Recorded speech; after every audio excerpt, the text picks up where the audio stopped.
sanguínea. Sí, al hablar de coagulación se está hablando de todo el sistema hemeostático, la hemeostasia en general.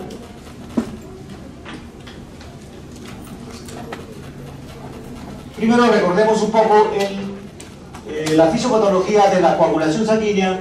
El sistema circulatorio es un sistema relativamente pequeño dentro del organismo, y dentro de este sistema se lleva a cabo todo el proceso. Todas las funciones de la coagulación están aquí adentro, porque este contiene los factores de coagulación y contiene las células de la coagulación, que son las plaquetas. Entonces todo está acá, ¿no? Un pequeño sistema, pero que tiene una alta presión, ¿no? Y una tendencia fácil a abrirse, a derramarse, a salirse de su sitio y producir problemas de flujo de nutrición de los tejidos. Entonces aquí este sistema está, justamente el sistema de coagulación, como un sistema importante de protección, porque si esto se abren los vasos sanguíneos, deben cerrarse cuanto antes, porque se pierde la sangre.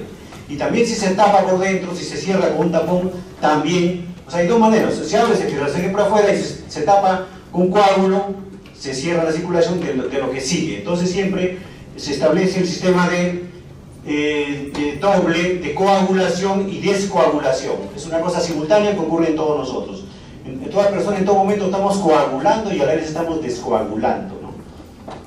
La función es principalmente mantener permeable la luz vascular. El vaso no debe estar siempre intacto para que circule la sangre a todo nivel, para que vaya por los capilares, establecer un tapón hemostático en caso de que haya una lesión, y también en caso que ya este tapón está suficientemente creciendo más de la cuenta, otra vez este tapón hay que lisarlo, hay que convertirlo, hay que abrir el vaso nuevamente. Entonces la función continua y constante diariamente del sistema de la coagulación. Los mecanismos, el mecanismo de la hemeostasia principalmente comienza con la constricción del vaso sanguíneo. Lo primero es la señal de alarma, ¿no? La liberación de catecolaminos, ¿no? Digamos, esto es a nivel inconsciente, a nivel neurológico autónomo, ¿no? Se liberan catecolaminas y se produce el cierre de los vasos sanguíneos. La vasoconstricción es el primer fenómeno de defensa en la coagulación. Seguidamente aparece, como dicen dos, la aglomeración, que consiste primero en la adhesión de las plaquetas a algún sitio lesionado, y luego la aglomeración, ¿no? La agregación de las plaquetas entre sí. Es la primera reacción, formándose entonces el tapón plaquetario, y esto se conoce como hemostasia primaria, donde activan básicamente las plaquetas, ¿no? Principalmente, no hay más cosas acá, pero principalmente las plaquetas. Luego de esto, las plaquetas liberan sus sustancias, entonces seguidamente se activa ya la vía que todos conocemos, la vía de la cascada de la coagulación, en una serie de proteínas, de sustancias que entre ellas hacen un enlace, ¿no? Y se produce al final una gelatina, ¿no? Que es la fibrina, que tapa, que produce el coágulo que todos conocemos, ¿no? Después de esto, bueno, hay que recordar que digamos, las lesiones pequeñas de vasos pequeños se solucionan con la compresión del vaso, ¿no? O por acción de las plaquetas. Los vasos un poquito de mayor calibre, ¿no? Ya requieren, ¿no? El tratamiento un poco de sustancias de la coagulación, y los que son ya muy grandes requieren suturación. Pues eso es según el nivel de la lesión del vaso, ¿no? La hemeostasia entonces puede ser primaria, secundaria y terciaria. La primaria corresponde a la plaqueta que hemos dicho, ¿no? De la formación del tapón plaquetario, y depende del número normal de plaquetas y de la función. O sea, la hemostasia no solo depende del número de plaquetas. La persona puede tener plaquetas normales, 200.000, pero puede ser que esas 200.000 plaquetas estén funcionando mal. Entonces la función plaquetaria y también el número de plaquetas, ¿no? Hay dos cosas que siempre hay que tener en cuenta, ¿no? La hemostasia secundaria, como hemos dicho y lo repetimos acá, depende de los factores de coagulación que están disueltos en el plasma, una serie de factores de coagulación, ¿no? Y al final tenemos la formación de la fibrina, que se estabiliza, se endurece, ¿no? Y el coágulo se contrae. Entonces es el producto final de un buen coágulo, ¿no? Hemostasia secundaria. La terciaria es la hemostasia. Entonces esto es la palabra hemostasia. Acá es lo contrario, porque una vez que se forma el coágulo, inmediatamente continúa el proceso lentamente, y esta fibrina, este coágulo, comienza a disolverse mediante otras sustancias que estimulan la disgregación, la ruptura de la fibrina en una serie de subunidades pequeñas de polímeros, dímeros, ¿no? Y depende de la activación de una sustancia llamada plasminógeno. Ese plasminógeno es una sustancia que va a ser la responsable final de que todo se recupere como estaba antes, ¿no? Entonces hemos hablado del papel de los vasos. Hay que recordar el papel de los vasos sanguíneos en la coagulación, las plaquetas, hemostasia primaria, factor de coagulación secundaria, y la fibrinólisis, destrucción de la fibrina, que es la terciaria. El papel de las plaquetas, principalmente recordar, las plaquetas, cada vez que hablemos de las plaquetas, siempre tenemos que recordar que su membrana tiene marcadores, tiene proteínas llamadas glicoproteínas, con diferentes nombres, porque las plaquetas actúan a través de estas marcas que están en su superficie, las glicoproteínas con diferentes nombres. Después tenemos que la plaqueta subestimular la trombopoiesis en la médula ósea es estimulada por las interleuquinas 1, 3, 6 y el factor estimulante del crecimiento de granulocitos, ¿no? De la maduración de granulocitos, ¿no? Que también estimula los leucocitos, también estimula las plaquetas, la maduración de plaquetas hacia plaqueta madura. La función, como dijimos, es constituir un coágulo provisional, no es definitivo, o sea que solo puede ser útil las plaquetas en sangrados pequeños, en cosas superficiales, en vainas pequeñas, porque es un coágulo provisional, y suficiente con una cosa que sí es ligera, ¿no? Y ante la lesión, una vez que existe la lesión, las plaquetas actúan e inmediatamente, después que actúan, comienzan a actuar, se activan. La plaqueta funciona principalmente por su activación, se adhieren entre ellas y se activan. Activar significa que funcionan y liberan sustancias. Liberan sustancias que son las sustancias de actividad plaquetaria, ¿no? Tenemos ahí varias sustancias, ¿no? La trombina, ADP, la adrenalina, el tromboxano, una serie de sustancias que son propias una vez que la plaqueta se ha activado. Una vez que la plaqueta se activa ya no puede regresar, ¿no? Básicamente ese es lo que es el fundamento de lo que todos conocen ya actualmente como la aplicación del plasma rico en plaquetas, ¿no? Que se aplica con muchos fines regenerativos, fines estéticos, ¿no? Es justamente la liberación de los activadores plaquetarios, dentro de los cuales existe una sustancia llamada factor de crecimiento plaquetario y estimular la regeneración tisular, ¿no? Entonces, una vez que la plaqueta se activa, funciona y terminó su función. O sea, si uno quiere utilizar plasma rico en plaquetas, debe utilizarlo en el momento preciso y solo dura por un pequeño momento. O sea, debe saber utilizarlo porque si no sería cualquier estafa, ¿no? Básicamente para recordar que hay sustancias que se liberan de las plaquetas en el momento que se activa y en este caso también se produce la coagulación y el trombo plaquetario, ¿no? Ahora, los factores de la coagulación son una serie de proteínas y sustancias que están libres en el plasma sanguíneo, ¿no? Estas están libres en un plasma. Plasma significa que esta sangre no se ha coagulado, entonces todavía tiene ahí las sustancias que están esperando que nosotros estimulemos la cascada, ¿no? Normalmente en la sangre se encuentran todas estas sustancias en la circulación, y más sustancias, pero estas son las principales que ustedes deben conocerlas, ¿no? Tiene una serie de números y nombres que no tienen relación progresiva el número con el otro. O sea, si uno dice la cascada, el 1 se después sigue el 2, el 3, el 4, falso, es así. Tiene un número por su orden de descubrimiento, por conveniencia, pero al final la cascada no se produce en el orden que uno lo ve. Pero vamos a mencionar una por una estas sustancias de la coagulación, primero en forma general, después lo veremos dentro de la vía de la coagulación, ¿no? La primera es fibrinógeno.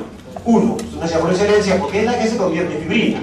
O sea, que la sangre está el fibrinógeno circulando, no es activo, pero ese es el responsable de convertirse en la fibrina, en la gelatina final, que el mismo coágulo. La sustancia número 2, protrombina, PT, protrombina, también es muy importante porque esa sustancia es la precursora. Acá en ningún sitio dice trombina, porque la trombina es muy activa. O sea, no debería haber trombina en ningún sitio, porque apenas hay trombina comienza la actividad. Acá hay protrombina, sustancia número 2. Es el factor, el precursor de la trombina. No, la trombina va a ser la que va a formar, la que va a actuar en el fibrinógeno para convertirlo en fibrina, ¿no? O sea, la trombina es una sustancia muy activa, ¿no? El veneno de muchas animales venenosos, víboras, tiene una acción semejante a la trombina, ¿no? Produce coagulación inmediatamente, produce la muerte de la persona por fenómenos coagulatorios, ¿no? Entonces, la protrombina es la precursora de la trombina, factor 2, ¿no? Factor 3, tromboplastina tisular, significa que estamos acá ya hablando del tejido. El factor 3 no está dentro de la circulación, forma parte del vaso sanguíneo, está en la parte periférica, en la parte apenas se lesiona el epitelio, el endotelio, entramos en contacto con el factor 3 o tromboplastina tisular, que está hecha de ¿qué sustancias? De fosfolípidos, ¿no? Entonces los fosfolípidos son las sustancias normales del cuerpo humano, así como hay los lípidos, los colesteroles, todas estas sustancias. El fosfolípido es una sustancia más hecha de lípidos y fósforo, pero son constituyentes. A nivel de la coagulación se les conoce como tromboplastina tisular. ¿Por qué? Tromboplastina significa una sustancia, plastina es sustancia, trombo que estimula la coagulación.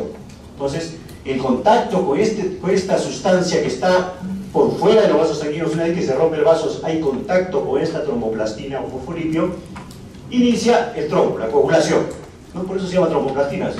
Acá se llama particularmente tromboplastina, tisular, pero en realidad es fosfolipio, ¿no? Una sustancia químicamente fosfolípido. Hay bastante fosfolípido en el cuerpo, mucho más cantidad tenemos en el cerebro. En la parte del cerebro placenta hay una gran cantidad de fosfolípidos, ¿no? La cuarta sustancia, ¿y por qué tisular? Porque también hay una tromboplastina, acá tenemos esta que está acá, la 11, tromboplastina plasmática, ¿no? Una sustancia que estimula la coagulación, ¿no? O sea, el contacto con la tromboplastina va a dar lugar a que se inicie la vía de la coagulación, ¿no?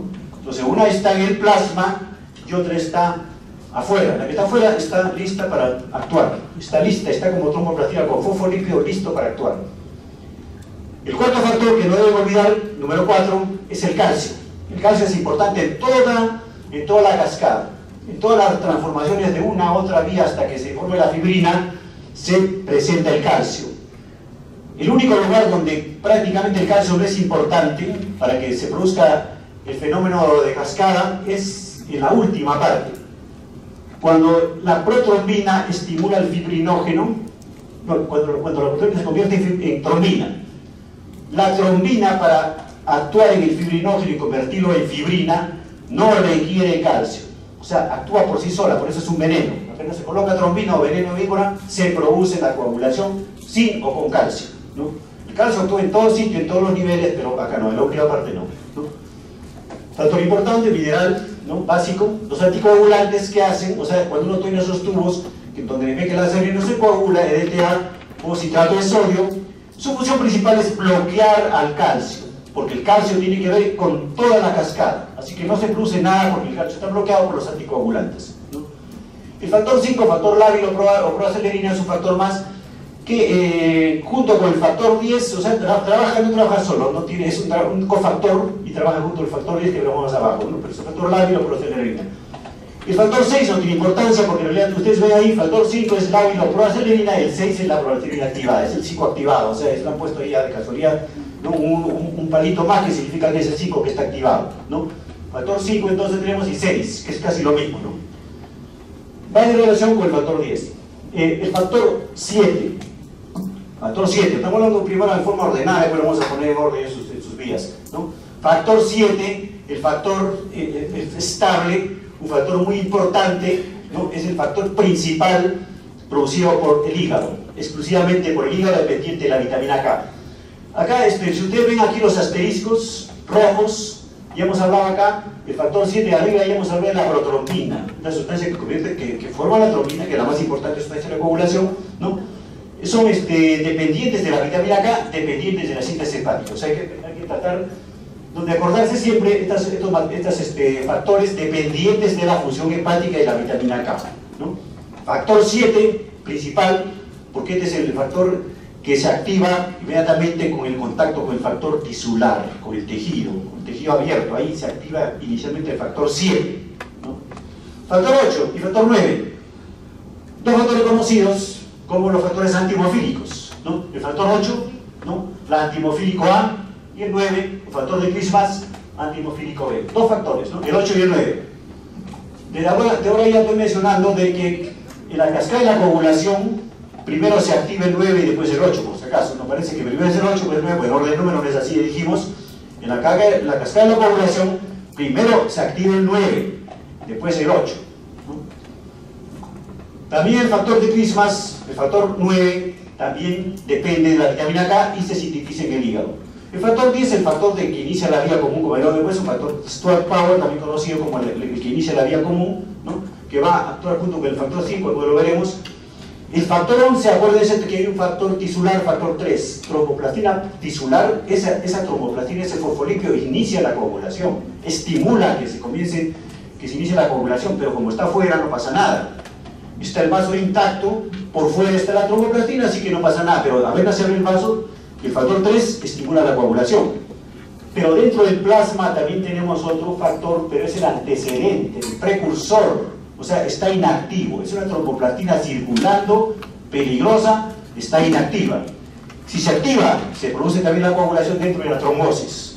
O sea, también hay una vía, por eso se llama vía intrínseca. Cuando ustedes vean Este es uno de los factores importantes de la vía intrínseca, porque se va a activar desde adentro, el otro desde afuera, vía extrínseca. Por eso tenemos la idea, si hay una tromboplastina tisular factor 3, hablamos de la vía extrínseca. Si está involucrado el factor 11, que es una tromboplastina plasmática, entonces hablamos de la vía intrínseca, ¿no? El antecedente tromboplastínico del plasma es un fosfolípido interno, pero está inactivo todavía, esperando activarse. La trombina lo activa, por si acaso. La trombina, apenas entra la trombina, activa este factor. El factor 12, el factor de Hallemann, y el factor 13. El factor 12 es un factor también importante, ¿no? Dentro del factor que tiene que ver con la fase de contacto, porque cuando se rompe el vaso sanguíneo, ya dijimos que va a haber un contacto con la tromboplastina tisular, pero también hay otra sustancia importante afuera del vaso, afuera de la rotura, que es la colágena. La colágena es inerte, pero el contacto con la colágena da lugar a esta acción de factores 12 y estos últimos factores, precalicreína, factor de Fletcher. Todos estos factores, junto con el factor 12, son los que van a agruparse para iniciar la vía de contacto, como veremos después, ¿no? Ahorita estamos viendo todo de forma general para que después tengamos una idea de dónde están situados cada uno de los factores para luego pasar a la patología, ¿no? Ahora, la fibrinólisis consiste en la eliminación del coágulo, ¿no? O sea, se pone el coágulo, ahora tiene que eliminarse, no se puede quedar ahí, todo coágulo que se pone comienza a eliminarse. Siempre, en todo momento, si hacemos un dosaje a cualquier persona que está sana, vamos a encontrar siempre signos de que se está rompiendo su coágulo, se está coagulando y está rompiendo coágulos. Todo esto se debe a la presencia de activadores que están a la izquierda, ¿no? El factor 7 es también un activador de la fibrinólisis, el factor 12. El factor 12, por sí solo, es un activador de esta fibrinólisis, ¿no? La uroquinasa, ¿no? Activador tisular, factor 12, de estratoquinasa, y el activador endotelial. O sea, estos activadores del endotelio, secretados por el endotelio, actúan en el plasminógeno que está en el coágulo. Este plasminógeno que está inactivo es el que se convierte en plasmina, y la plasmina es la que va a hacer la acción. La plasmina es la que va a romper la fibrina en monómeros. Este polímero se convierte en pedacitos de monómeros de una sola cadena, de 2 o de 3, y de lo cual es el más importante de estos productos de degradación de fibrinógeno, se llama dímero D, ¿no? Quiere decir que si una persona tiene mucho dímero D, significa que está rompiendo mucho coágulo, significa que tiene mucha tendencia a formar coágulos y se está librando de sus coágulos, pero en cualquier momento puede ser una trombosis. O sea, la elevación del dímero D solo me significa aumento de la degradación de la fibrina. En este sitio de plasmina-fibrina también está regulado. Hay una sustancia sintetizada por el hígado, la alfa-2 antiplasmina. La acción de la alfa-2 antiplasmina es bloquear este paso. O sea, que se calme un poco, que no haya mucha ruptura de fibrina, que se mantenga el coágulo ahí. Tiene su acción, porque si no hubiera esto, se va todo y casi no hay el coágulo, casi no duraría ni un tiempo. Entonces todo esto está regulado. Las sustancias de la coagulación mantienen un equilibrio, una homeostasis bien compleja entre todas ellas. No es una fórmula de resumen general, ¿no? En la hemostasia primaria tenemos que recordar el papel importante del factor von Willebrand. Una vez que se lesiona el epitelio, entra a tallar, la plaqueta sola no hace nada. O sea, la plaqueta no funciona por sí sola, depende del factor de von Willebrand. El factor von Willebrand es el que une a la plaqueta hacia el endotelio a través de los receptores de la glicoproteína de la superficie y los receptores endoteliales. Une el factor de von Willebrand, la plaqueta, o sea, lo adhiere, se llama adherencia hacia el epitelio lesionado. Si no hay factor von Willebrand, para nada esa plaqueta puede estar bien, pero el factor von Willebrand es básico en la coagulación, ¿no? Una vez que las plaquetas se agregan, se adhieren, inmediatamente comienzan a agregarse entre ellas porque se liberan sustancias, ¿no? Y se unen en puentes por el fibrinógeno.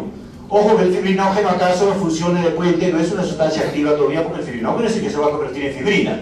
Ahí no, ahí sigue como fibrinógeno inactivo, pero es útil para unir a las plaquetas, para producir la agregación plaquetaria, ¿no? Entonces esto tiene que ver las glicoproteínas diferentes para que se unan entre ellos los enlaces. Una vez que la plaqueta está prácticamente adherida, libera sus sustancias, tromboxano, trombopotina, factor de crecimiento, factor von Willebrand, también la misma plaqueta produce factor von Willebrand. Este factor que hemos dicho que es el causante de la adherencia plaquetaria hacia el epitelio es producido por el mismo epitelio. El epitelio produce factor von Willebrand, pero la plaqueta también lo produce. O sea, se retroalimenta y hace que haya mejor adherencia, ¿no?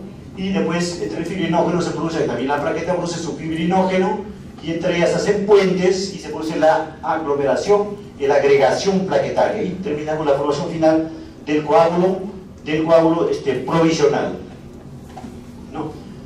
Entonces las plaquetas son fragmentos celulares sin núcleo, ¿no? Vienen el precursor, la medulosa se llama megacariocito, tienen granulación. En la morfología microscópica de la plaqueta, que como contiene sustancias, tiene diversos tipos de granulaciones, y una morfología normal de una plaqueta es una célula pequeña, la tercera parte del glóbulo rojo, pero tiene granulaciones, tiene puntitos, ¿no? Eso tiene que uno, si uno dice plaqueta normal, significa que sus puntitos están bien, su morfología está bien.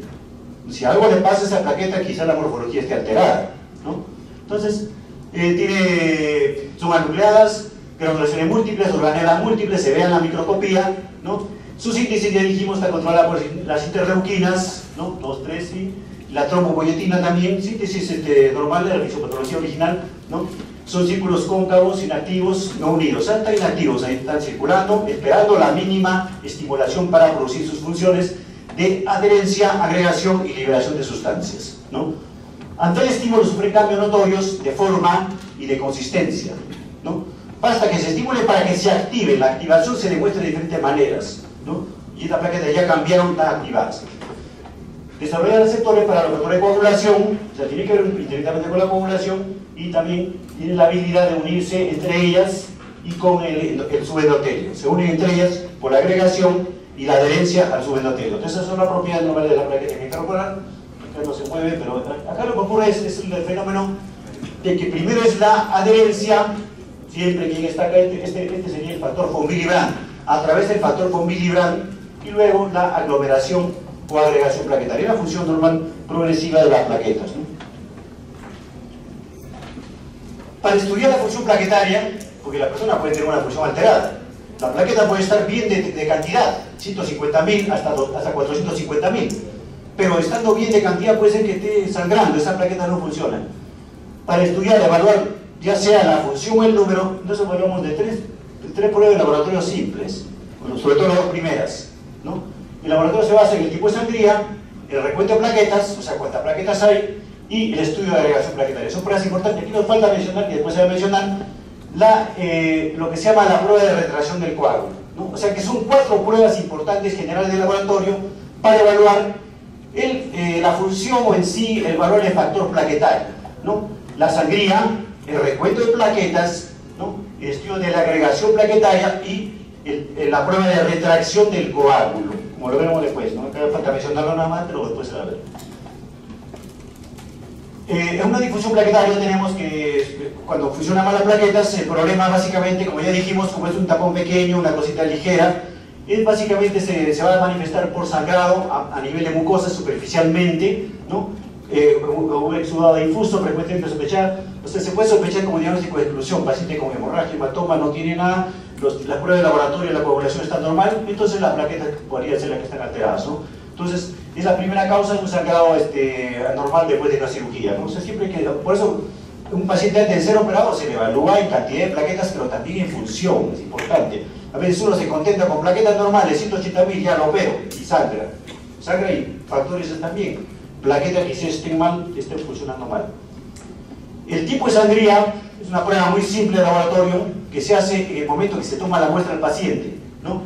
Es un vivo ensayo porque se hace en vivo con el mismo paciente, confiable, porque si yo voy a cortarle al paciente con un bisturí, mejor primero le corto con una agujita o una lanceta para ver qué pasa, ¿no? Y se va a comparar a un paciente que sangra mucho, pero no lo opero, es confiable, ¿no? Este paciente que se va a operar le estoy haciendo un procedimiento de lesión, así que tiene que sangrar como sangraría una persona normal, porque ahí estoy evaluando la función plaquetaria, los pequeños vasos sanguíneos. Es confiable entonces este ensayo, pero es difícil de estandarizar porque diferentes personas están en frío, tienen menos circulación, o sea, es difícil de estandarizar, de darle los parámetros exactos porque hay que seguir muchos parámetros, pero al final es confiable, ¿no? Pero es una medida mejor reproducir de la función plaquetaria, o sea, una medida rápida, barata, de ver si el problema plaquetario existe o no hay en este paciente. La persona podría tener plaquetas, 200.000 plaquetas, está normal, pero sangra mucho.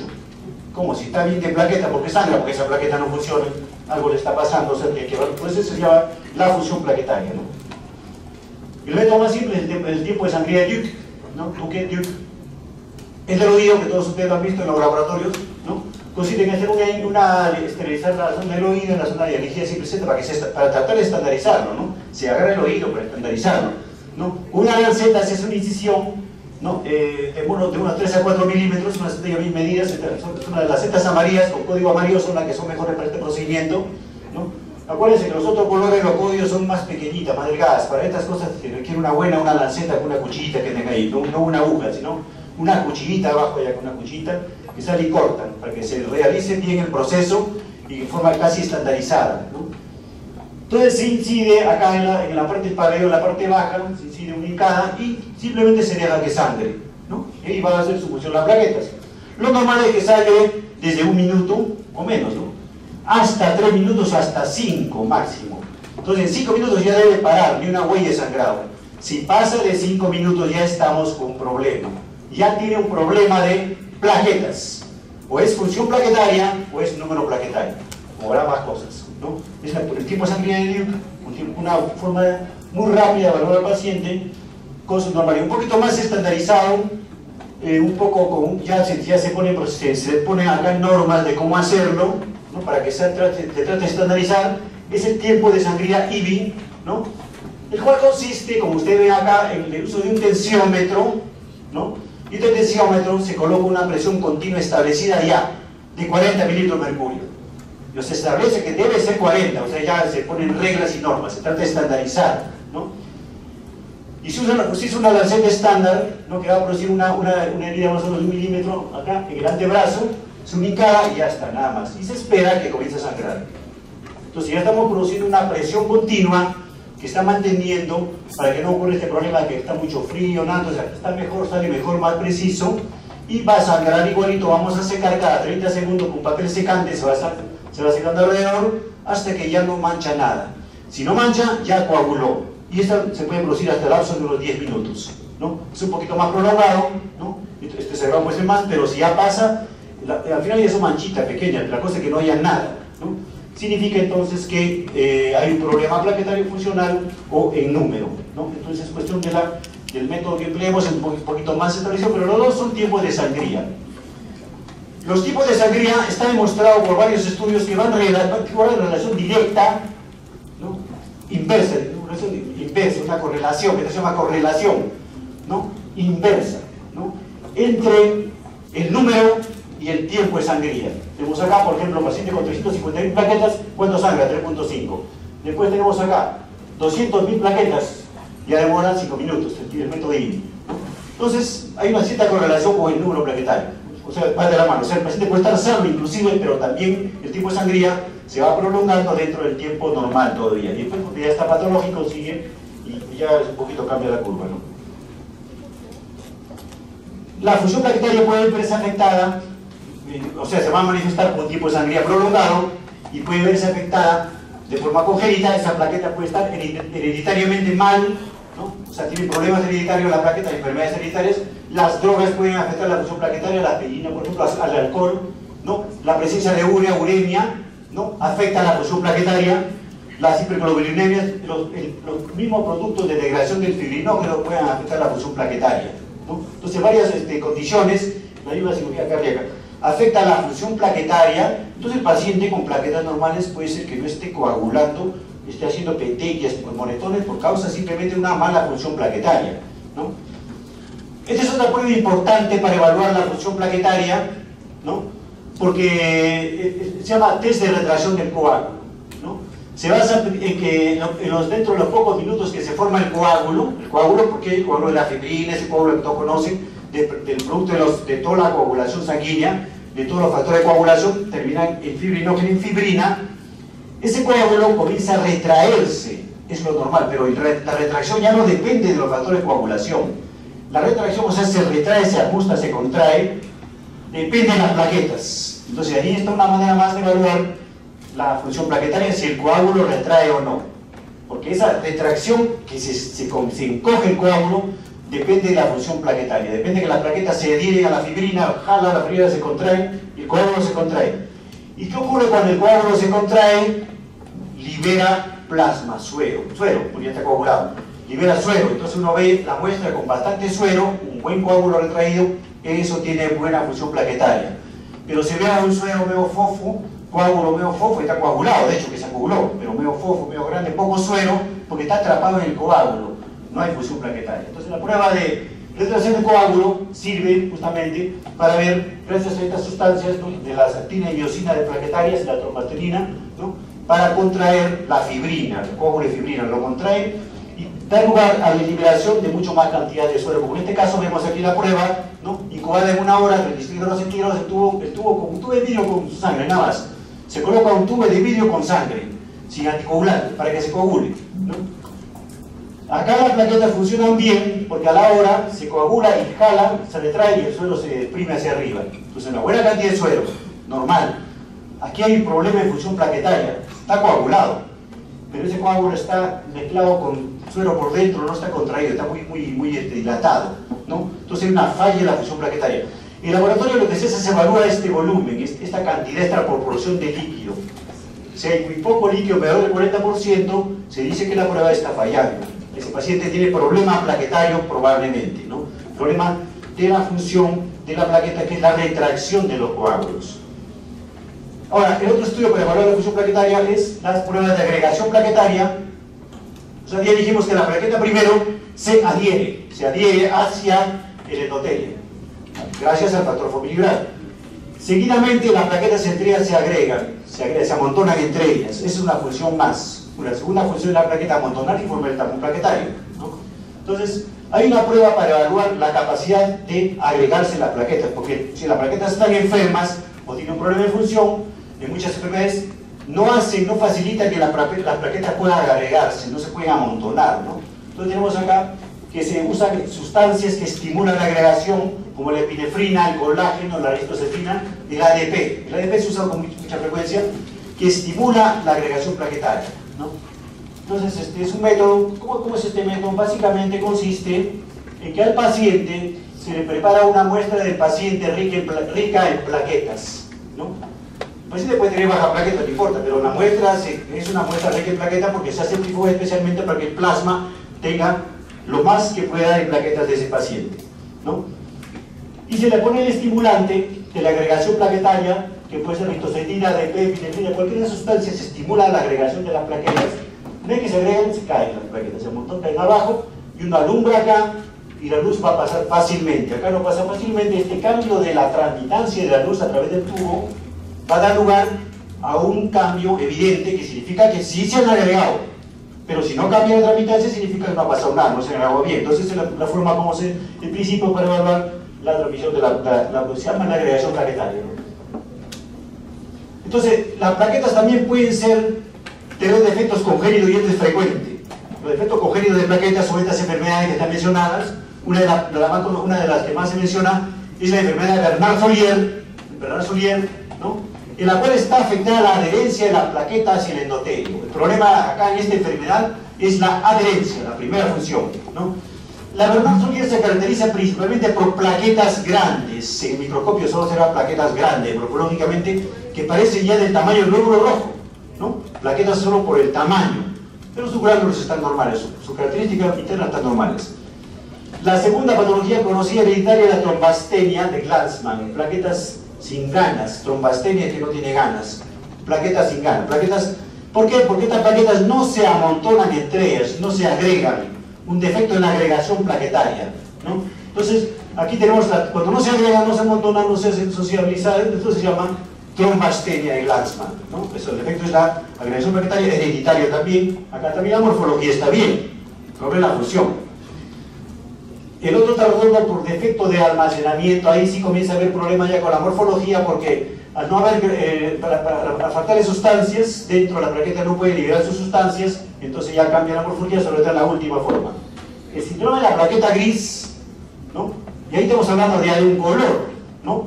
Entonces es de suponer que acá abajo estoy hablando ya de una alteración de la morfología de la plaqueta, ¿no? Porque acá hay una liberación plaquetaria defectuosa y anormalidad de los gránulos alfa, o sea, una ausencia de los gránulos. Entonces la plaqueta tiene características morfológicas un poco pálidas, medio grisácea, ¿no? Entonces ya dijo, es un defecto de plaqueta gris, ¿no? Entonces cada una es diferente hereditariamente, las más frecuentes son las primeras, pero son causas hereditarias que pueden tener que ver con problemas de función plaquetaria, ¿no? El tratamiento es, o sea, los medicamentos que está tomando, ¿no? Que le está afectando a su función plaquetaria, aspirina por ejemplo, ¿no? Le está afectando a la función plaquetaria, transfusión de plaquetas, eso hoy en día está muy de moda, ¿no? La plaquetaféresis, transfusión de plaquetas, una persona puede donar plaquetas libremente, una gran cantidad y no le pasa nada, ¿no? Las plaquetas van de 150.000 a 450.000, o sea que si uno baja una gran cantidad no se muere, no le pasa nada, ¿no? Está de moda la donación de plaquetas, ¿no? Entonces esto disminuye el sangrado y también causa la liberación de factores fosfolibrantes de las células endoteliales. O sea, el tratamiento estimula la liberación del factor fosfilibrante. El crío precipitado también es una forma de tratamiento de la plaquetopenia, ¿no? El otro problema de las plaquetas es las plaquetas bajas en cantidad, trombocitopenia. Ya es acá sí hablamos del valor de laboratorio disminuido por debajo de 150.000, ¿no? Primero hay que tener en cuenta, y muchos laboratorios se saltean esto, la posibilidad que el paciente tenga este cuadro morfológico, histológico al microscopio, el estudio del paciente, ¿no? Que tenga plaquetas grandes, que hoy en día nadie cuenta las plaquetas al microscopio.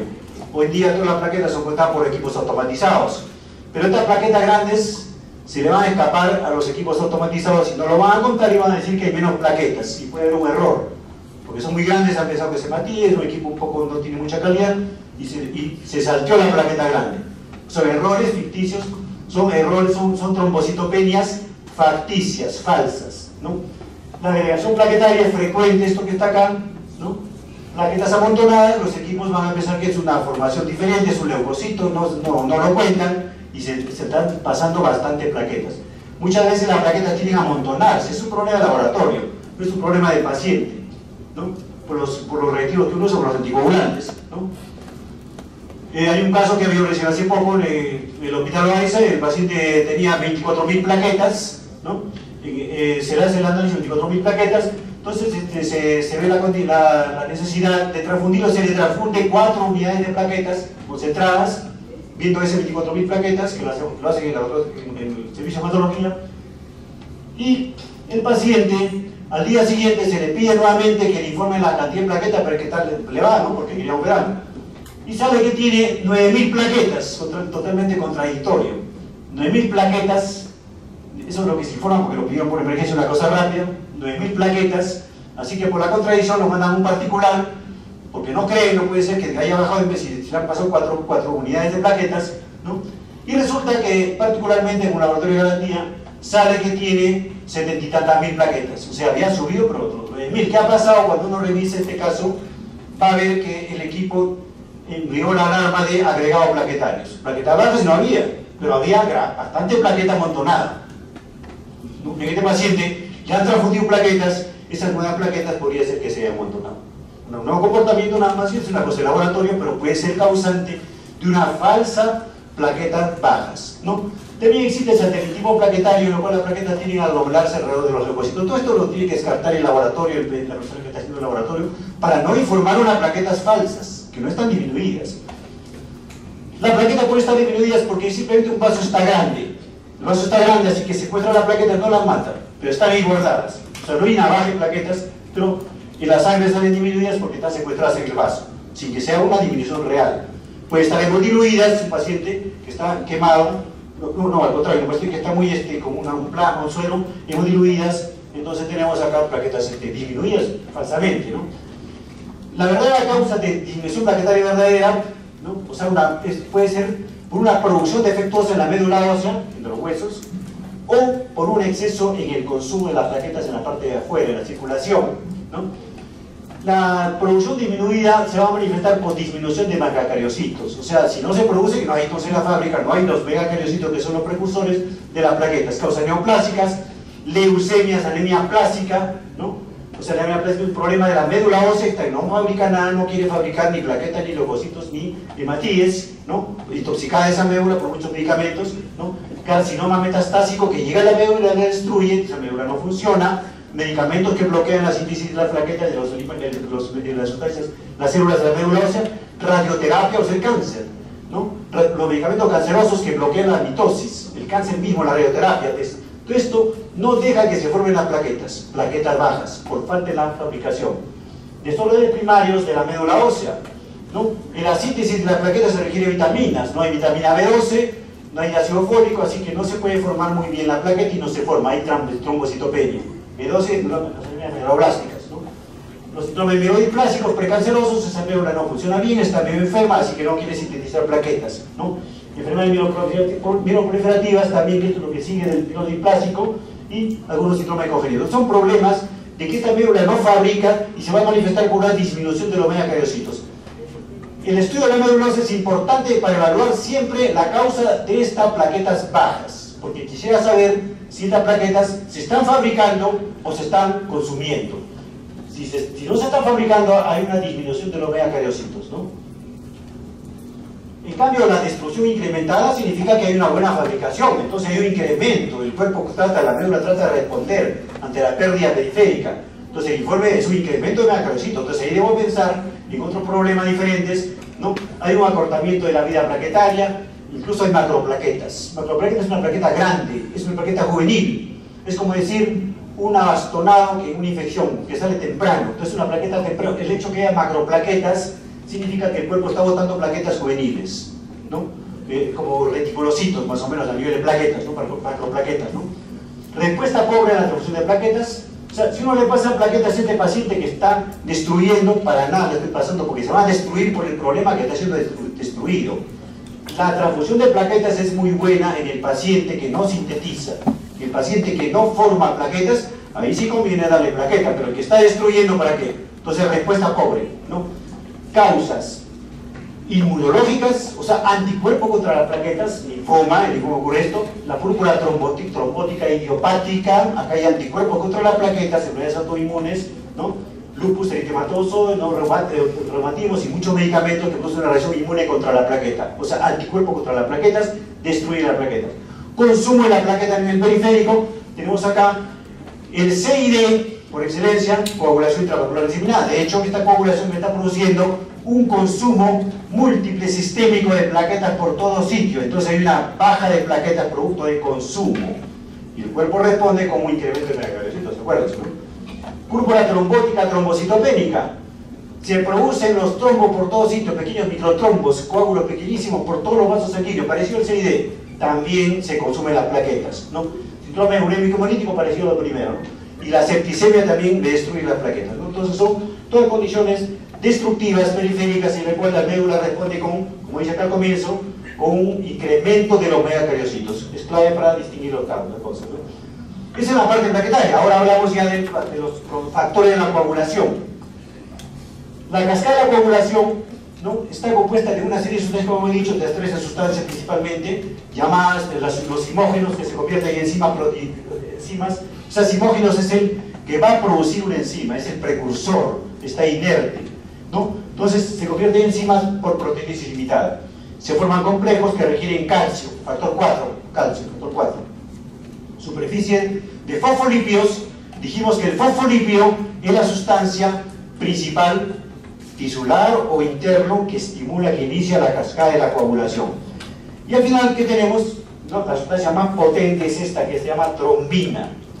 La trombina es la sustancia más importante, más potente de todo lo que la cascada de la coagulación. La trombina convierte el fibrinogen a monoprefibrina y el monoprefibrina se estabiliza con el factor 13. ¿No? El factor 13 forma cruzada y forma la goma final, que es el plaquetario, que es una gelatina. Tenemos acá esta vía clásica, este esquema clásico, básicamente solo para tratar de acomodar los factores de coagulación, porque en vitro, en la realidad, en vivo, en el paciente, no es tan ideal como esto, que todo está separadito, que todo está mezclado, ¿no? Pero aquí es un poquito para conocer cómo están los factores, más o menos ubicar los diferentes factores, ¿no? La vía extrínseca que está acá y la vía extrínseca, ¿no? Esto es ya de hemostasia secundaria porque hablamos del factor de coagulación. Las dos vías terminan en la vía común, y aquí tenemos la vía común que al final forma la fibrina, ¿no?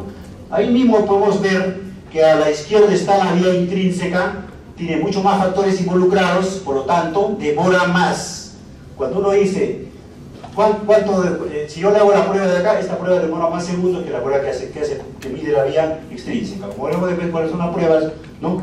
de la vía intrínseca y extrínseca. La vía extrínseca, vemos ahí, se inicia, como ya dijimos, por el factor tisular. ¿Qué factor es ese? 3. Factor tisular, que es la tromboplastina tisular, que es el fosfolipio que está afuera, que está en los tejidos, cuando se rompe el vaso sanguíneo.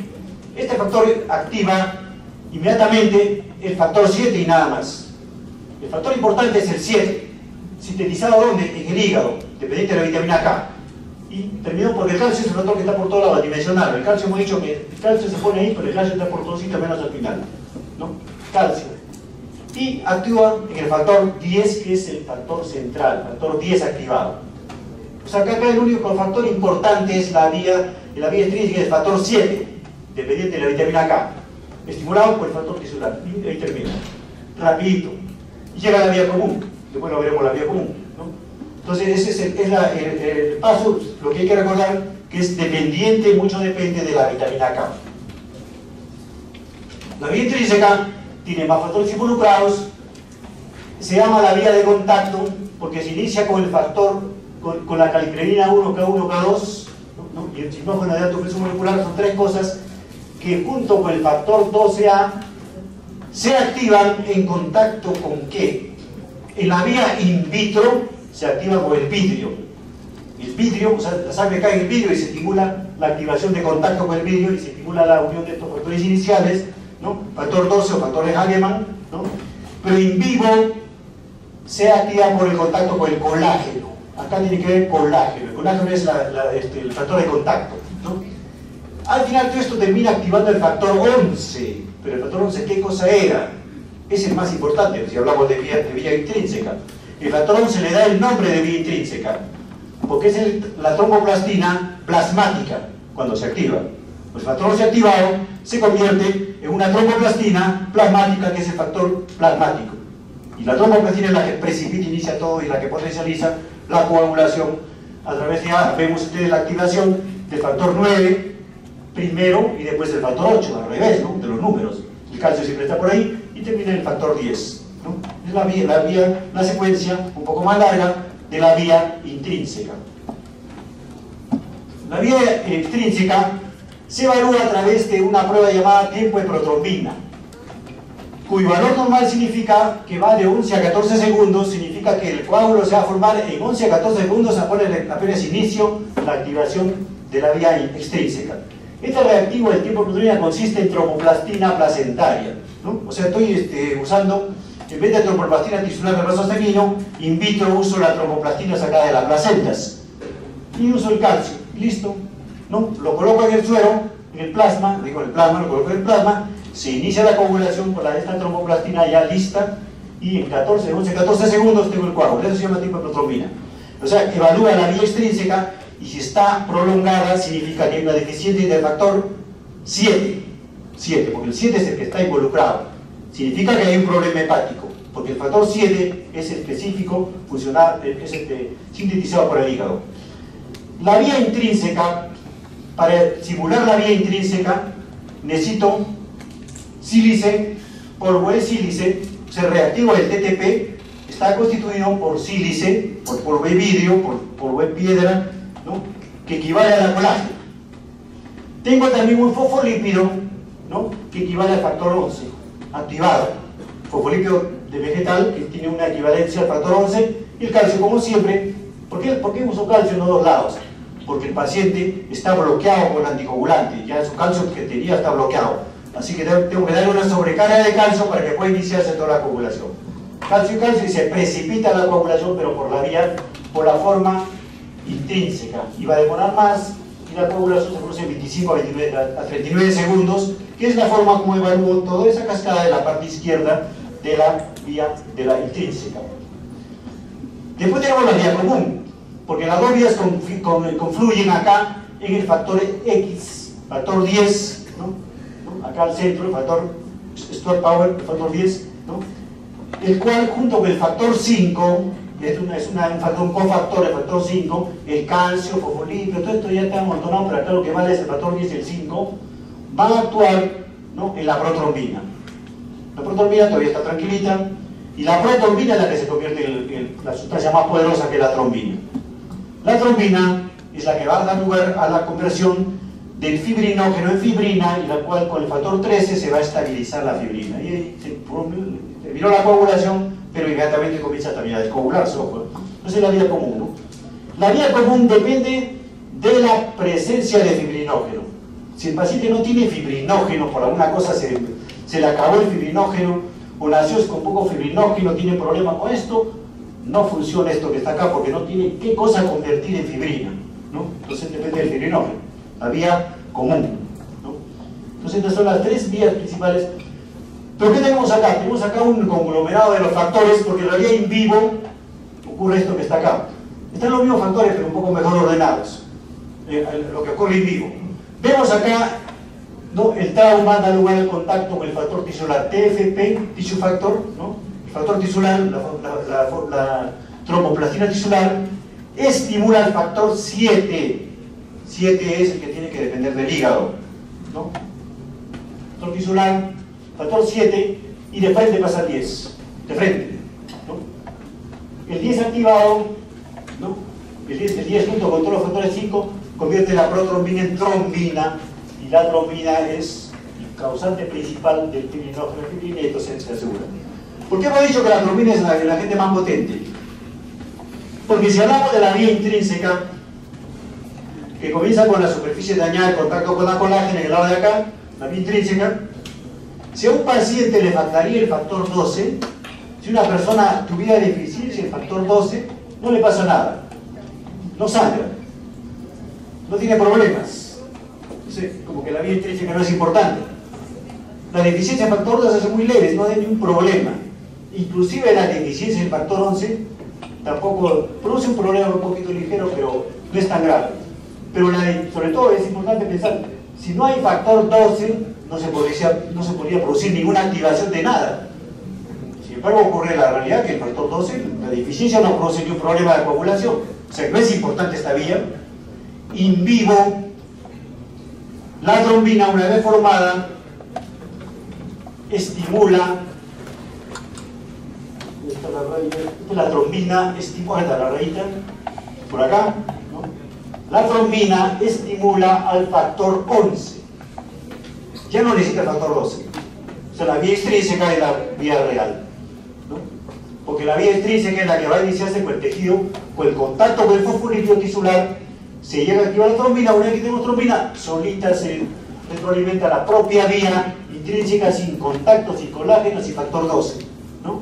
Por eso el potencial de la trombina, como ustedes ven, la retroalimentación positiva para todo nivel de la trombina, que una vez que se forma, actúa en toda la cascada de la coagulación. En este caso, va a retroalimentar y va a mantener la vía intrínseca sin necesidad del factor 12.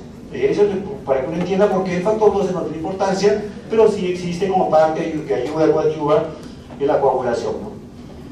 Una vez que tenemos acá la fibrinólisis, tenemos la hemostasia. La fibrinólisis está el coágulo formado. El coágulo tiene adentro el plasminógeno, sustancia inerte. Solo nos falta activar este plasminógeno para que la plasmina destruya el coágulo. Para activar el plasminógeno es el epitelio, el endotelio, el que va a liberar sustancias, ¿no? Sustancias, la uroquinasa, sustancias que van a estimular y activar al plasminógeno. Eso inmediatamente ocurre esto. La misma trombina, sustancia potente, a su vez también está mucha trombina, entonces va a estimular también la formación, se va a defender a sí misma, ¿no? La trombina está formando coágulo, pero la trombina también está desformando, está estimulando para que no haya tanto coágulo. O sea, se está confesando el propio pecado, ¿no? Se está, ¿no?, destruyéndose, por si acaso también está produciendo para defender y no que no haya tanto coágulo, ¿no? Tenemos que la plasmina destruye este polímero en pequeños pedazos de 3, de 4 y de 2, el cual es más importante, este de 2, llamado dímero D. El dímero D es exclusivo, una proteína formada exclusivamente a través de la fibrina, procede solo de la fibrina, por lo tanto es un buen marcador de que el paciente está coagulando mucho. Si está elevado significa que tiene mucho coágulo. La forma de evaluar un paciente con tendencia a la trombosis. Entonces una hemostasia, uno tiene que evaluar, paciente con hemostasia, la historia clínica, hemorragia después de lesiones, historia familiar, siempre es la historia lo que más importa. Lo que más importa en una evaluación de un paciente hemorrágico o hemostásico es la historia clínica, ¿no? La evaluación física tiene que ver poco, pero siempre hay que ver la piel y la mucosa, la presencia de púrpura, petequias, o sea, puntitos rojos, ¿no?, granulitos pequeños rojos, hematomas, acumulación grande de hemorragias, telangiectasias pequeñitas, ¿no? Manchitas en la piel, y hemorragia en cavidades, que significa algo diferente, ¿no? Desórdenes hemostáticos, historia clínica, enfoque de la presencia de desorden, historia de problemas de sagrado familiar, es decir, si tiene antecedentes familiares, porque puede ser ligado a la familia, sangrados espontáneos, menstruaciones copiosas, muchas reglas intensas, podría tener problema de este paciente, moretones espontáneos, algo grave, ¿no? Transfusiones sanguíneas previas, ¿no? Porque si ha recibido transfusiones sanguíneas, le han dado anticuerpos, posiblemente contra la plaqueta, varias cosas, extracción hereditaria, como fue anteriormente, historia clínica, ¿no?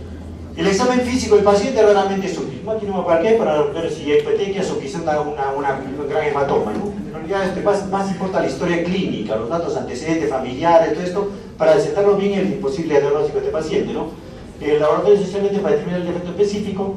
Tenemos acá la diferencia entre lo que son moretones superficiales, petequias púrpura, ¿no? Esto muy dependiente del factor fosfolibral, que tiene que ver con la función plaquetaria y de las plaquetas, en su calidad y en su función.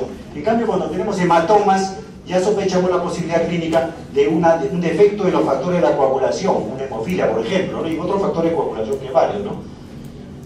Esto es más que nada para el concepto de púrpura. Una púrpura, una mancha roja en la piel, un puntito rojo, no siempre es una hemorragia, puede ser una inflamación, puede ser una vasculitis, puede ser una alergia, un síndrome de hipersensibilidad. Entonces hay que tener en cuenta la posibilidad de que nos equivoquemos, que no sea una real hemorragia superficial, ¿no? Tenemos acá la diferencia entre la hemostasia primaria, que depende de las plaquetas, y la secundaria, que depende de la proteína plasmática de la coagulación. En cuanto a la hemorragia de un traumatismo, inmediatamente una hemorragia, luego de un traumatismo aparece el moretón, es una hemorragia microscópica, la petequia, luego del traumatismo. Acá no. El traumatismo de un paciente que está jugando fútbol, se golpea, no pasa nada, pero a la noche está con una tremenda rodilla hinchada, entonces podría tener problemas de factores, ¿no? Diferida horas o días, pero sí es un gran hematoma, ¿no? Acá es inmediato, el moretón es inmediato, ¿no? ¿Dónde sangran? Superficie, piel, mucosas, aquí sangran los problemas plaquetarios, pero los problemas de factores son profundos, se acumulan con hematomas en los tejidos por dentro, el peritoneo, profundos, cavidad articular. Sino físicos acá por plaquetas, petequias, equismosis, o sea, moretones superficiales, ¿no? Acá sinótico de hematomas, como hemos dicho, de artrosis. Historia familiar, tenemos acá autosómico dominante, y acá tenemos autosómico ligado al sexo y recesivo. Un contraste ligero, ¿no? La respuesta al tratamiento, en el caso de plaquetas, la respuesta al tratamiento es inmediata, uno comprime la zona porque la plaqueta tiene que ver solo con la hemostasia primaria de vasos pequeños, ¿no? Un paciente que tiene plaquetas bajísimas de 5000, ya grave ese paciente, ¿cómo podemos estudiar en la médula? Si le va a hincar con una aguja, muchos se asustan, dicen, le van a hincar con la aguja, pasa gramas, no le hago, no hay problema.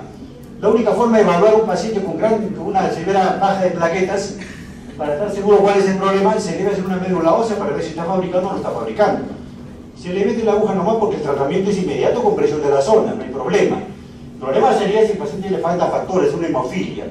Eso no va a parar. Hay que dar el factor, por eso se va a diferir, se va a convertir en un hematoma, ¿no? Entonces, las plaquetas se contraen fácilmente, se tratan fácilmente con la compresión de la zona. Entonces, la diferencia es en tamaño de lo que es una púrpura, que es un poquito más grande, más pronunciada, y una petequia. También otras púrpuras que no son causadas por plaquetas, tenemos los problemas de traumatismo, púrpura solar, capilaritis, inflamación de los capilares. Entonces hay que tener en cuenta para decir que esto no es plaquetas, hay muchas cosas, muchos puntitos que no son. No palpables, alteración de la coagulación, fragilidad vascular.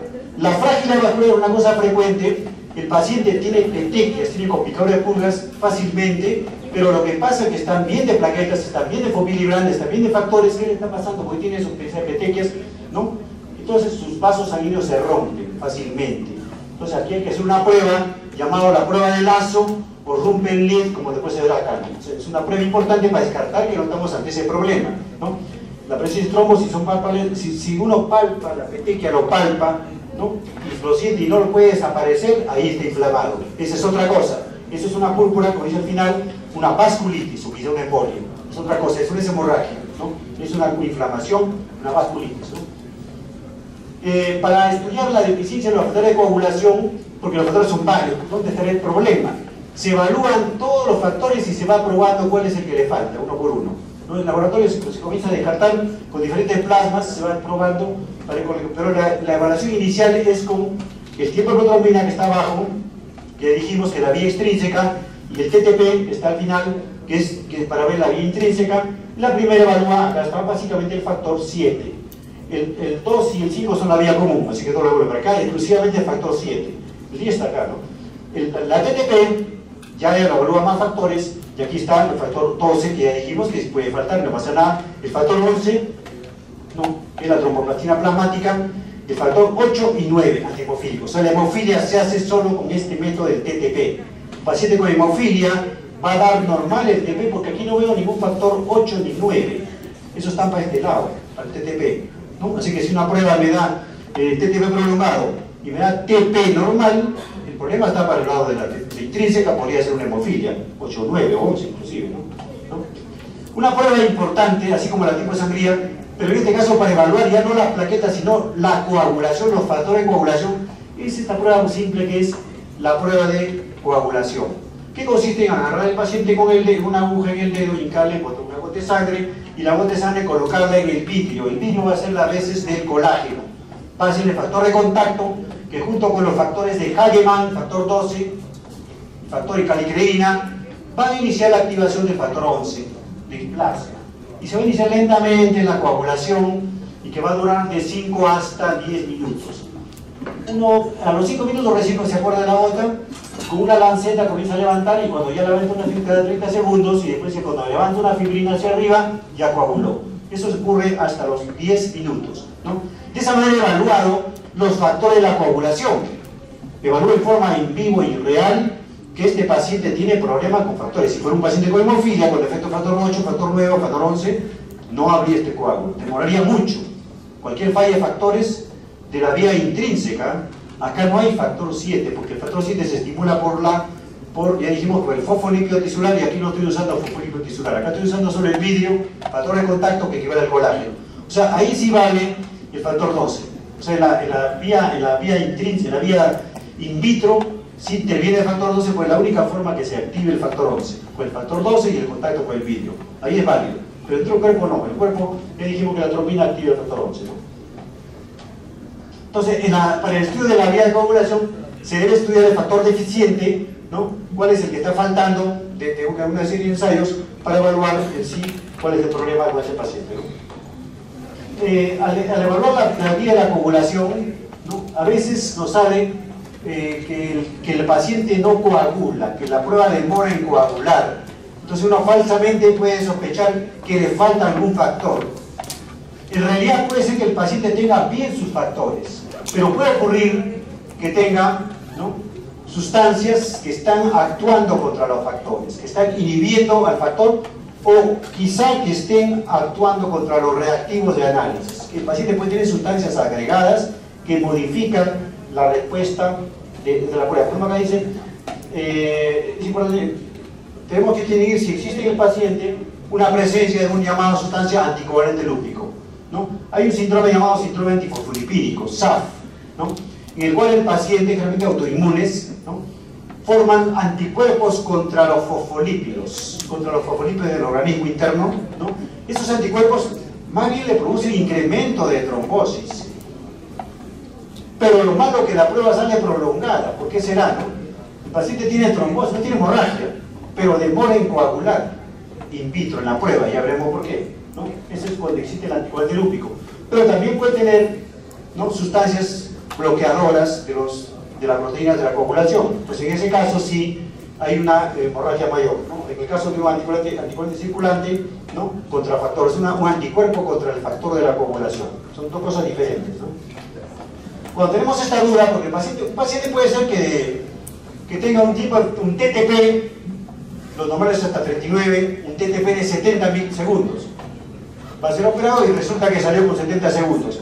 El médico dice: no te puedo operar porque estás bien prolongado. El paciente dice: mi núcleo de sangrado está bien, nunca he tenido problemas, no tengo ni moretones, vivo mi vida perfecto. Entonces, ¿por qué no me va a operar? Tu tiempo de protrombina está prolongado y eso es peligroso. Y dice: bueno, no quiere hasta que no esté bien. Podría estar pasando que el paciente tiene sustancias en su sangre que intervienen en la prueba de laboratorio, que hacen que no salga bien, o podría ser que el paciente tenga interferencia. Para eso se indica la prueba de mezcla. La prueba de mezcla nos va a aclarar esto. Esta es la muestra del paciente que sale prolongada, que no sabemos si tendrá una interferencia o realmente le faltan factores. Acá tenemos un plasma sano. Un plasma sano Tu paciente normal, ¿no? Normal. Plasma normal, o sea, tiene sus factores normales. Este no sabemos por qué está mal, es el paciente que quizá le falten factores o quizá tenga una sustancia que interfiere. Estos dos los mezclamos, mitad de cada uno, y lo ponemos acá. ¿No? Lo ponemos acá, entonces aquí. Después lo ponemos nuevamente esta muestra que está acá, y si esta muestra, después de que hemos mezclado mitad de sangre y mitad del paciente, si esta muestra nos da normal, o sea, mezclarlo con un plasma sano mejora, significa que el plasma sano le está dando lo que le falta. Si mejora, si antes daba 70 segundos y después de que le pongo el plasma sano y nos da 35 segundos, mejoró. Entonces le han dado lo que le falta. Plasma sano tiene factores, a este paciente le está faltando factores. O sea, si se corrige en la prueba de mezcla, me está demostrando que efectivamente al paciente le faltan factores de coagulación, tiene problemas de factores. Pero si no se corrige y le vuelvo a hacer la prueba acá, mezclando con este acá, y sigue dando 70, 68 elevado, significa que esa sustancia de acá está molestando.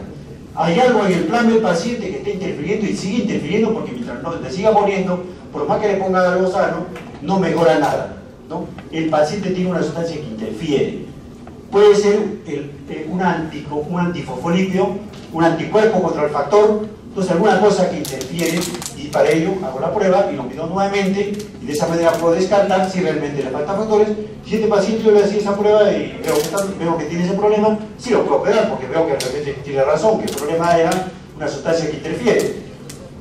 Si uno tiene este problema que la sustancia interfiere, ¿qué hago?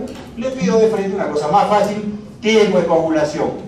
Con su dedito, el pinto, como coaguló bien. Entonces es cierto, usted no mentí, el paciente no, sí coagula bien. Lo que pasa es que la prueba de laboratorio me está dando prolongada y me hace sospechar que tiene ese problema de sustancia interferente o de síndrome antifosfolipídico, ¿no? El síndrome antifosfolipídico, bueno, acá está la prueba de mezcla, lo mismo. Tenemos acá el síndrome antifosfolipídico. Tres cosas pueden ocurrir. Que el paciente tenga síndrome antifosfolipídico. ¿Qué significa síndrome antifosfolipídico? El paciente tiene antifosfolipios.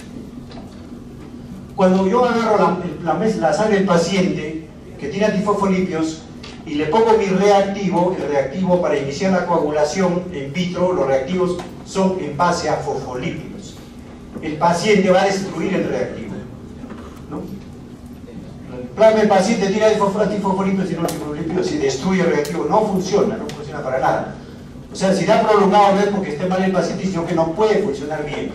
Porque el anticuerpo, es decir, el antifosfolipio destruye. Estos pacientes más bien tienen trombosis, más bien coagulan bien, ¿no?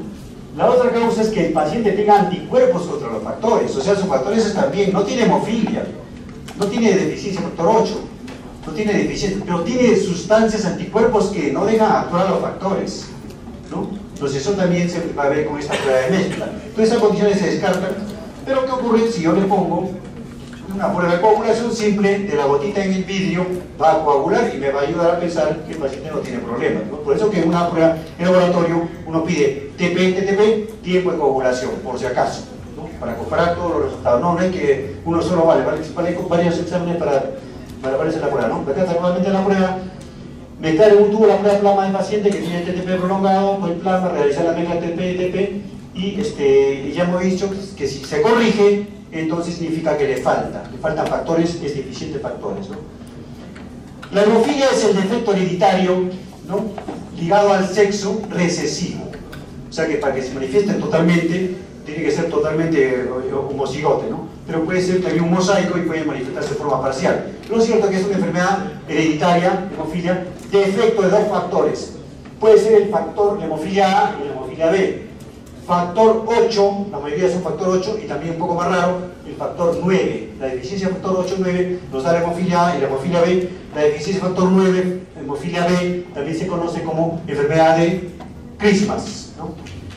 Clínicamente es lo mismo, se distingue una de otra, ¿no? Así que tenemos que hacer un descarte de factor para ver cuál es el problema, ¿no? Es una enfermedad que es mortal porque definitivamente puede sangrar terriblemente y puede haber una hemorragia cerebral. Entonces de temprano se debe un tratamiento siempre de reemplazo. Tratamiento de reemplazo significa darle lo que le falta. Si le falta hormona, dale hormona. Si le falta factor, dale factor. Y ese tratamiento por vida, darle factor por transfusión de plasma, ¿no? Ahora, entonces las cifras son importantes conocerlas, ¿no? Si una persona tuviera en su plasma, agarramos el plasma igual tiene nosotros, lo diluimos a la mitad, mitad con agua y mitad con plasma, y le hacemos la prueba de coagulación, todas dan igualito, no se modifican. O sea, el plasma de cualquiera de nosotros lo diluimos a la mitad y todo da igual.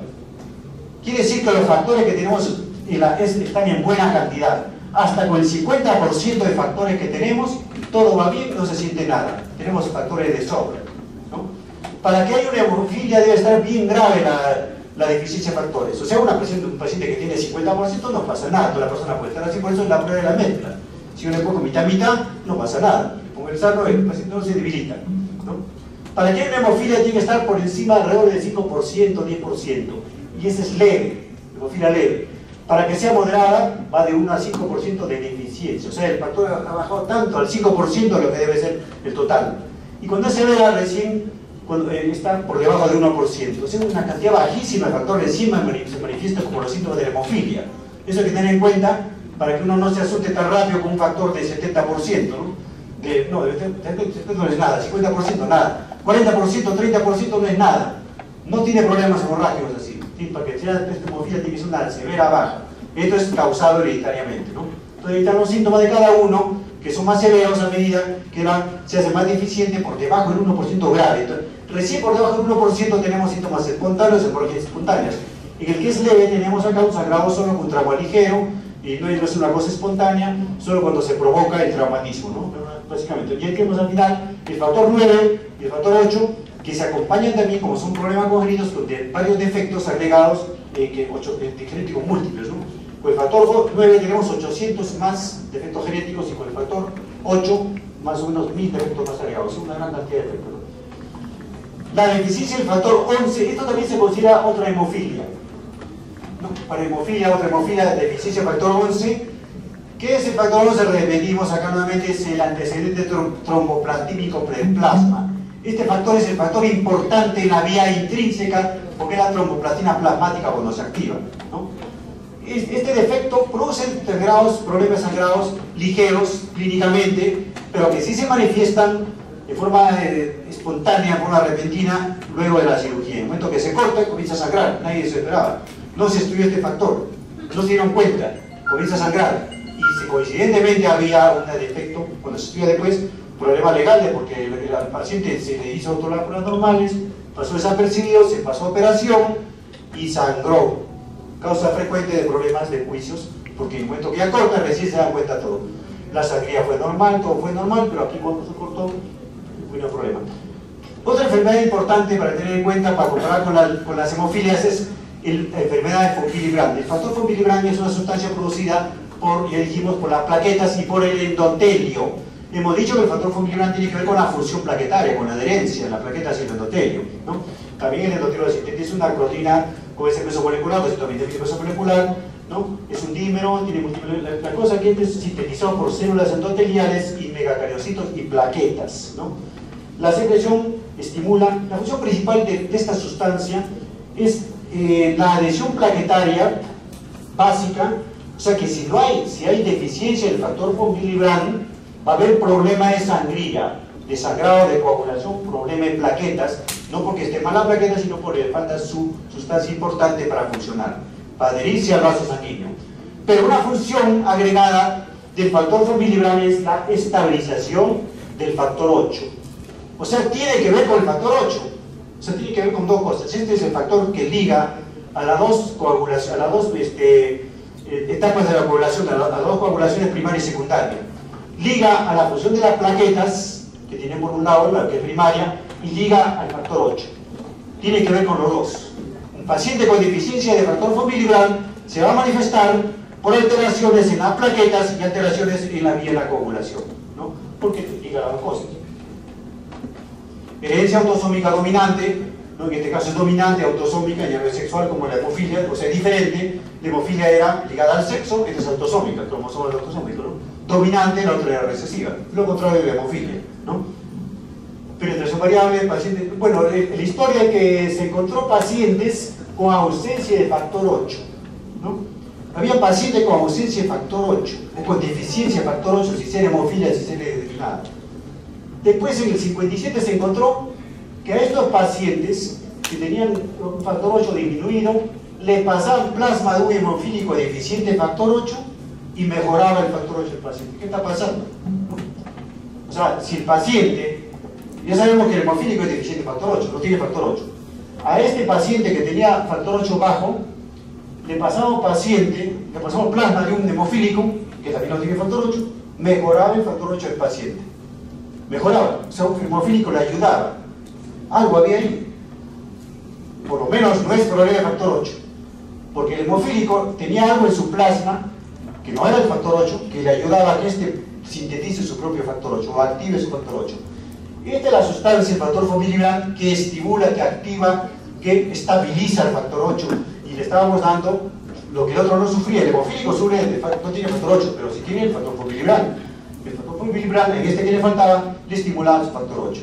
¿No? De ahí la relación del factor 8 importante en lo que es la enfermedad de von Willebrand, ¿no? Prevalencia, un desorden leve, pero es raro para que tener en cuenta.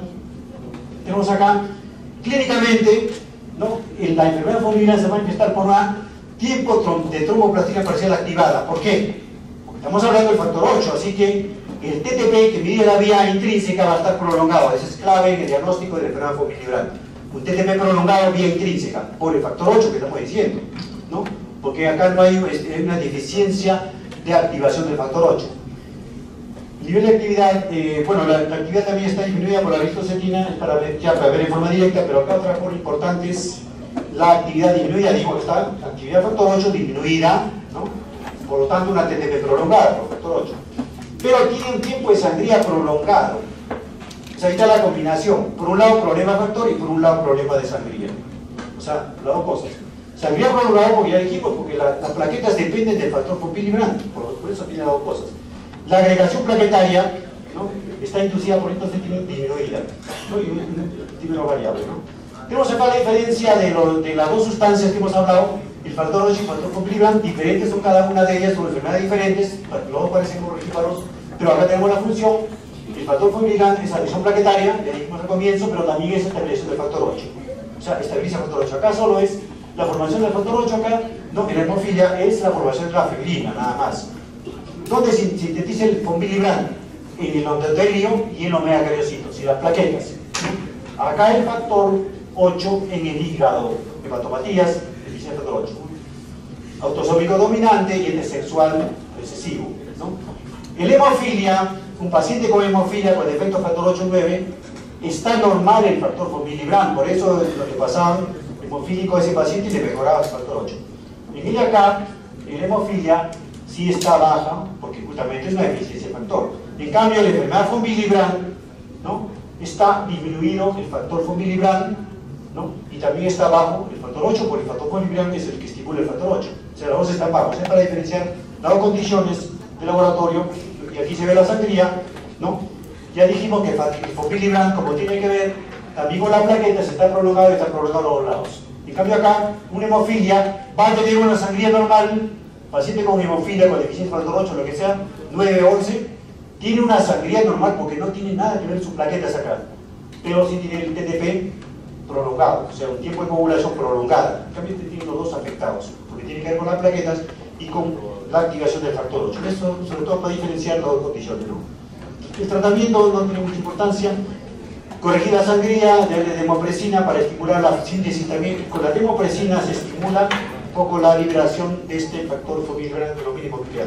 El crioprecipitado, ¿qué cosa es el crioprecipitado? Este es un compuesto sacado del plasma, un plasma congelado, el cual se purifica, y el plasma ustedes saben que tiene los factores, pero este plasma se concentra mejor y tiene mucho más concentración, y este es el tratamiento ideal para estos pacientes, donde se le va a dar factor von Willebrand y factor 8. También se le puede dar factor 8 concentrado con tratamiento, ¿no? Tratamiento, factores ya se le da el factor deficiente, ¿no? Desórdenes adquiridos en la hemostasia tenemos la deficiencia de vitamina K, las enfermedades hepáticas. El hígado es importante, una enfermedad hepática disminuye los factores de coagulación y va a haber problema de la coagulación. Tratamiento con cumarina, heparina, todos los anticoagulantes, un CID, ¿no? Pero la deficiencia de vitamina K es importante, ¿no? Básicamente se sintetiza en el hígado. Esto se ve generalmente en pacientes hospitalizados, porque el paciente hospitalizado generalmente llega a un estado de malnutrición, no recibe vitamina K en su alimentación y encima, como está con antibióticos, está afectada la flora intestinal. La flora intestinal fabrica vitamina K. Entonces un paciente hospitalizado va a tener problema con la flora y problema con la nutrición y va a ser un problema de deficiencia de vitamina K y puede dar un TP prolongado, ¿no? TP es la primera en subir, tiempo de protrombina, porque la vitamina K tiene que ver con el factor 7 que se pide con el tiempo de protrombina, eso lo ven, ¿no? Tratamiento, reemplazo de vitamina K y la respuesta rápidamente, ¿no? Las hepatopatías, todas las hepatopatías de ahí en el hígado se forman 4 factores y varios factores se forman principalmente ahí, por lo tanto factores de coagulación, por lo tanto va a haber problema. Síntesis disminuida de proteínas depende de vitamina K, lo que hemos mencionado, depuración disminuida, factores de coagulación activados, fibrinoles incrementados porque hay menos antiflamina, porque hay menos síntesis, mucha fibrinosis, mucha hemorragia. Falta de fibrinógeno, porque esa proteína de fibrinógeno también se produce en el hígado, ¿no? Hígado con cirrosis, puede estar con ese problema. Incremento el producto de degradación de la fibrina, incremento el TP, TTP y TT. ¿Qué significa? Sí, incremento el tipo de protrombina, el TTP, tipo de la tromboplastina, porque todos estos son factores de coagulación sintetizados en el hígado. Una hepatopatía severa me produce un incremento del TTP y el TP, ¿no? Las dos. Cuando es leve, el más sensible es el factor 7, por lo tanto, cuando es leve el problema hígado, es el tipo de protrombina que se prolonga. Por eso se considera el tipo de protrombina como una prueba hepática, así como la bilirrubina, las transaminasas, ¿no? Las proteínas totales. El tipo de protrombina se considera una prueba hepática porque muy temprano se manifiesta con la deficiencia del hígado, ¿no? Por la vitamina K. El tipo de trombina también está alterado porque el tipo de trombina es una prueba final que mide más o menos la actividad del fibrinógeno. Si no hay fibrinógeno, la trombina no va a actuar. Como he dicho ya siempre, que la trombina es la más activa, donde actúa el fibrinógeno. Entonces, estas son las formas. ¿Y por qué están disminuidas las plaquetas? ¿Qué tiene que ver el hígado con las plaquetas? Las plaquetas están disminuidas en un paciente con problemas crónicos, está afectando una vez más otra parte de la coagulación, la parte primaria. Por el hiperesplenismo, el paciente con cirrosis produce un gran crecimiento del vaso y ese vaso grande me consume las plaquetas, por sí solo. Entonces, una baja de plaquetas, ¿no? Tratamiento, la terapia de reemplazo de factores que le está faltando, porque sigue habiendo los fabricar, así que hay los factores sintéticos, ¿no? Tenemos acá la exploración ya faltan 2 láminas para terminar. Acá tenemos el resumen de la exploración de laboratorio, la prueba de Ruppel, prueba de lazo, el paciente, ¿no? En el antebrazo hace petequias, luego uno le pone el tensiómetro acá a una presión media entre la presión sistólica y diastólica, le saco la media de ese paciente, lo mantengo durante 5 minutos y se va a formar petequias. Eso me dice que el paciente tiene petequias, tiene fragilidad vascular, no tiene problema de plaquetas, no tiene problema de factores, tiene una cosa que se llama fragilidad vascular, pero es bueno hacerlo para descartar esos problemas. Prueba de lazo Ruppel, ¿no? Con la presión intermedia, ¿no? Pero esa es esta prueba, no confunda con la prueba de sangría, que es 40 milímetros de mercurio, que es el tiempo de IBI. La exploración de la plaqueta se hay que recortar al microscopio, dicen las plaquetas contadas, cuántas hay, también se ve el tipo de hemorragia, el tipo de sangría, me evalúa la función plaquetaria y el número plaquetario. El tipo de sangría, la retracción del coágulo, también hemos dicho que me evalúa la función plaquetaria, principalmente por la contracción propia de la plaqueta. El tipo de coagulación de esa gotita que cae en el vidrio me estimula la vía intrínseca, me evalúa la vía intrínseca y también la puedo evaluar con la protrombina y el fibrinógeno con el TTP. El TTP y la coagulación me viene la vía intrínseca. El tipo de protrombina que me evalúa la vía extrínseca es una prueba hepática que me evalúa principalmente el factor 7, ¿no? Y la vía extrínseca principalmente. El tipo de trombina es la vía común, porque la trombina convierte el fibrinógeno en fibrina. Entonces me evalúa la disponibilidad del fibrinógeno. El paciente sin fibrinógeno va a demorar en actuar la trombina, ¿no? Y el fibrinógeno y los productos PDF significa producto de degradación del fibrinógeno, de lo cual es el número de es más importante. No se evalúa lo contrario, la capacidad de hacer coágulo de este paciente. Y este es el cuadro final de la coagulación para evaluar a un paciente. Tenemos ahí la prueba de la historia clínica, el hemograma, el TP y el TTP. El hemograma sirve para ver cómo están las plaquetas. Tiempo de hemoglobina y TTP, las dos pruebas de laboratorio principales de inicio para el trato del paciente. El paciente, según su historia clínica, tiene sangrado superficial, petequias y moretones. Pasamos por este lado de acá. Podría haber plaquetas, pues el problema puede ser plaquetario, ¿no? Plaquetas están normales, ¿no? Por lo tanto, si las plaquetas están normales, ¿qué estará pasando? Puede ser que no funcione. Acá está, le hago la gregometría, ¿no? ¿Cómo funcionan las plaquetas? Funcionan normal. El problema podría ser alergia, trastorno vascular, una alergia, otra cosa que no es nada de coagulación.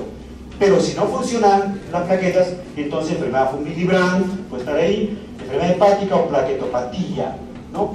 enfermedades de las plaquetas, como la trombastina Glassman, la enfermedad de Werner-Solvier, la plaqueta gris, ya problemas en las plaquetas detectados acá. Pero si están bajas la plaqueta, ya tenemos el problema, que es trombocitopenia. Entonces tengo que hacer un estudio ya de la razón si no se produce monoglobulinuria.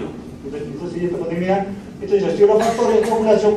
Si me salen las dos pruebas elevadas, significa que el problema no va a estar en ningún sitio, sino en la vía común, ¿no? Y al final hago el estudio final de hiperfibrinogenemia, ¿no? Entonces vamos a ver qué más tenemos. Creo que en el último vamos a ver qué hay acá. Sí, entonces vamos a aprovechar todo lo último para terminar. Pero bueno, acá terminar el último. La conclusión final acá. Normal y anormal, ¿no? O sea, si después del tipo de trombina le da normal, significa que hay buena cantidad de fibrinógeno. No hay problema con el fibrinógeno, porque la trombina actúa y forma el coágulo. Si no me forma, hay problema de baja de fibrinógeno, problema de afibrinogenemia, un CID, o que la muestra está coagulada, porque ya se acabó el fibrinógeno. Es un error. Entonces uno puede hacer esto al final, dice el paciente está grave, está caminando, esa muestra está coagulada. Si está enfermo, podría ser que sí sea un problema de efecto de la coagulación. Entonces, este es el algoritmo que tiene que usar para la coagulación.